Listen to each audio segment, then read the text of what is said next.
జై శ్రీమన్నారాయణ.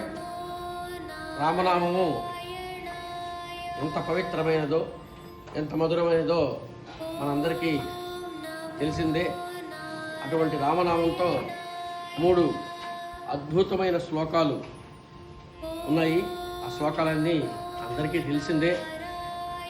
ఆ 3 శ్లోకాలని ప్రతి నిత్యం ప్రతి ఒక్కరూ పారాయణ చేసుకుంటే వారు కోరుకున్నటువంటి ధర్మబద్ధమైన నీతిబద్ధమైన కోరికలు, విద్య కానివ్వండి, ఉద్యోగం, వివాహం, సంతానం, వ్యాపారాభివృద్ధి మొదలైన కోరికలన్నింటినీ ఈ శ్లోక పారాయణ ద్వారా మనందరం తప్పక తీర్చుకోవచ్చు.